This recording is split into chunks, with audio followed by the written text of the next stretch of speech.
ഒരിക്കലും അടർത്തി മാറ്റാനാവാത്ത വിധം കൃഷിയെ ചേർത്ത് പിടിക്കുന്ന ഒരാൾ. കൃഷിയല്ലാതെ മറ്റൊന്നും ചെയ്തിട്ടില്ല, ചെയ്യുകയുമില്ല.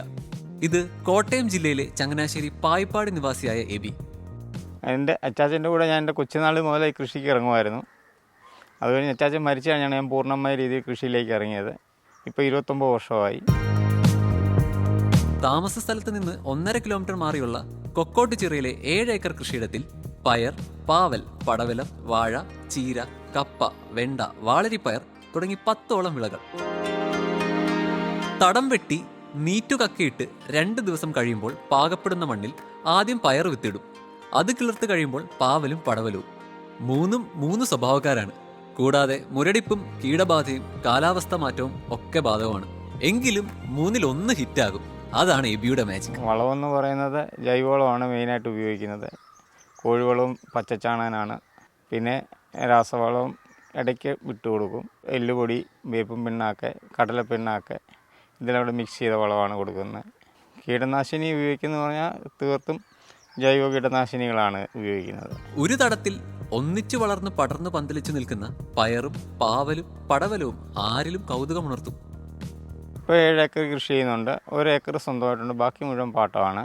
വാഴ നടുമ്പോൾ വാഴയുടെ കൂടെ 2 പ്രാവശ്യമായിട്ട് ചീര ചെയ്യും. വാഴ വളർന്നു വരുമ്പോഴത്തേക്ക് 2 ചീര കൃഷി ചെയ്യാൻ കിട്ടും. അതുപോലെ കപ്പ ഇട്ടാലും കപ്പയ്ക്കകത്ത് 1 ചീര കൃഷി ചെയ്യാൻ കിട്ടും. ഇവിടുന്ന് 1 കിലോമീറ്റർ മാറിയാണ് ഞാൻ താമസിക്കുന്നത്. എന്നാലും ഞാൻ വെളുപ്പിന് ഈ ചീരപറിയുള്ള ദിവസമൊക്കെ 1 മണി വെളുപ്പിന് 1 മണി 2 മണിക്കൊക്കെ ഇവിടെ വരും. വേറെ പണിയാറ് കൂടെ കൂടും. അല്ലാത്ത ദിവസം ഒരു 5 മണിയൊക്കെ ആകുമ്പോൾ ഇവിടെ വരും. എനിക്ക് കൃഷി എന്ന് പറഞ്ഞാൽ ഒരു വല്ലാത്ത ഒരു അട്രാക്ഷനാണ്. അത് എൻ്റെ കണ്ണ് തന്നെ ഓപ്പറേഷൻ ചെയ്തിട്ട്, തിമിരത്തിൻ്റെ ഓപ്പറേഷൻ ചെയ്തിട്ട് 2 ആഴ്ച വീട്ടിലിരിക്കുമ്പോൾ ഞാൻ ഒരു ദിവസം പോലും ഇരിക്കാതെ ഇവരുടെ കൂടെ വരുമായിരുന്നു. അത്രയ്ക്ക് എനിക്ക് കൃഷിയോടൊരു വലിയൊരു സ്നേഹമാണ്. കൃഷിയെ ജീവശ്വാസം പോലെ കരുതുന്ന എബിക്ക് കൂട്ടായി സഹധർമ്മിണി സാലിമയും ഉണ്ട്. വീട്ടുജോലി കഴിഞ്ഞുള്ള മുഴുവൻ സമയവും സാലിമ ഇവിടെ തന്നെയാണ്. മക്കൾ സ്ഥലത്തില്ലാത്ത വിഷമം മാറുന്നതും ഇവിടെ എത്തുമ്പോഴാണ്. പിള്ളേർ വീട്ടിലില്ലെങ്കിലും കൃഷി എന്ന് പറയുന്നത് പിള്ളേരെ കണക്ക് തന്നെയാണ്. അതുകൊണ്ട് കൃഷിയിൽ എന്തെങ്കിലും ഒരു മഴ, ഉറക്കത്തിലാണെങ്കിൽ പോലും നല്ലൊരു മഴ പെയ്താൽ, കാറ്റൊന്നാഞ്ഞ് വീശിയാൽ, ആരോഗ്യ സമയത്ത് ആ സമയത്ത് തന്നെ നല്ല മഴ പെയ്താൽ വണ്ടി എടുത്ത് ഉടനെ പോകും കണ്ടത്തിലേക്ക്. തോമ്പ് തുറന്നിട്ടുണ്ടോ, വെള്ളമായോ എന്നറിയാൻ. അല്ലേ ഉടനെ പണിക്കാരെ വിളിക്കും. അടുത്ത റൂം എടുത്ത് കൊടുത്തിട്ടുള്ളതുകൊണ്ട് ബംഗാളികളാണെങ്കിലും വിളിച്ച് പറയും, നിങ്ങൾ പോയി തൂമ്പ് തുറക്കാൻ, ഞാൻ വരണോ. അങ്ങനെ ഉറക്കത്തിൽ പോലും കൃഷിയോടുള്ള ഒരു ആത്മാർത്ഥതയാണ് പിള്ളേരെന്ന് കണക്ക് തന്നെ. പിള്ളേർക്ക് എന്തെങ്കിലും വന്നാൽ നമ്മൾ ഉണം തന്നെ നോക്കത്തില്ല എന്ന് പറഞ്ഞ കണക്ക് തന്നെയാണ് കൃഷിയോടും. നാടൻ വിത്തുകളോട് ഗുഡ് ബൈ പറഞ്ഞ എബിക്ക് ഇപ്പോൾ പ്രിയം തമിഴ്നാട്ടിൽ നിന്നും എത്തുന്ന ഹൈബ്രിഡ് വിത്തുകളാണ്. അതാണ് മെച്ചമെന്ന് എബി അഭിപ്രായപ്പെടുമ്പോൾ 7 ഏക്കർ കൃഷിയിടം സന്ദർശിക്കുന്ന ആരും അത് ശരിവെച്ചു പോകും. വിത്ത് തമിഴനാണെങ്കിലും വളം തനി നാടനാണ്. പച്ചച്ചാണകവും വേപ്പിൻ പിണ്ണാക്കും എല്ലുപൊടിയും, ചില സമയങ്ങളിൽ മാത്രം അല്പം പൊട്ടാഷ്യം ഫാക്ടം ഫോസും. അതുകൊണ്ട് ഇവിടെ നിന്ന് എന്ത് പറിച്ചാലും ചൂടപ്പം പോലെ വിറ്റ് തീരും. മാർക്കറ്റിങ് ഇവിടെ BFCKയുടെ സൊസൈറ്റി നമ്മുടെ ഇവിടെ തൃക്കൊടിത്താനത്തുണ്ട്, അവിടെ കൊടുക്കും. പിന്നെ കൂടുതൽ സാധനങ്ങളുണ്ടെങ്കിൽ ചങ്ങനാശ്ശേരി മാർക്കറ്റിൽ കൊടുക്കും. ഈ കടകൾക്കൊക്കെ അങ്ങനെ കൊടുത്ത് കുഴപ്പമില്ല. സാധനം ഉണ്ടാക്കി കിട്ടിയാൽ മതി, വിപണി പ്രശ്നമല്ല.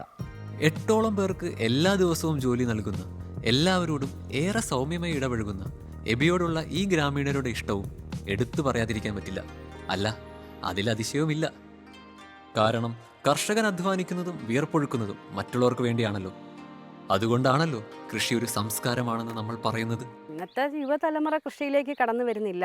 എത്ര ഗവൺമെൻറ് അല്ലെങ്കിൽ പ്രോത്സാഹിപ്പിച്ചെന്ന് പറഞ്ഞാലും അവർ കൃഷിയോട് താല്പര്യം കാണിക്കുന്നില്ല. കാരണം ഒന്നാമത് കഷ്ടപ്പെടാനുള്ള മനസ്സില്ലായ്മ, ഉറക്കളിക്കണം, വെളുപ്പിനെ എണീക്കണം. മറ്റ് ജോലികളെന്ന് പറയുമ്പോൾ അവർക്ക് സമയത്ത് ചെന്നാൽ മതി, 9 മണിക്കല്ലേ 10 മണിക്കെന്നു ടൈമിങ് പോകാം. ഇതെന്ന് പറഞ്ഞാൽ ടൈം നോക്കി ഒരു ജോലി ചെയ്യാൻ പറ്റുന്ന ഫീൽഡല്ല കൃഷി. ഈ പുതിയ തലമുറകൾ കൃഷിയിലേക്ക് വരണം. കാരണം കൃഷിയിലേക്ക് വന്നില്ലെങ്കിൽ ഇനിയിപ്പോൾ ഒരു തലമുറ ഇല്ല വരാൻ. കാരണം എൻ്റെ ഈ ഒരു തലമുറയൊക്കെ കഴിഞ്ഞ് പിന്നെ പുതിയ ഈ പാടത്തിപ്പം വേറെ ആരും ഇറങ്ങുന്നില്ല. അതുകൊണ്ട് യുവാക്കൾ കൃഷിയിലേക്ക് ഇറങ്ങി വന്നാലേ നമുക്ക് ഇനി ഇത് മുന്നോട്ട് കൊണ്ടുപോകാൻ പറ്റത്തുള്ളൂ. കാരണം കൃഷിയില്ലാതെ മനുഷ്യന് ജീവിക്കാൻ പറ്റത്തില്ല, ആഹാരമില്ല കഴിയാൻ പറ്റുമോ. അതുകൊണ്ട് പുതിയ തലമുറകൾ കൃഷിയിലേക്ക് ഇറങ്ങണം. അവർ ഒരു പ്രാവശ്യം ഇറങ്ങിക്കഴിഞ്ഞാൽ പിന്നെ അവർ ഈ ഫീൽഡ് വിട്ടു പോകില്ല.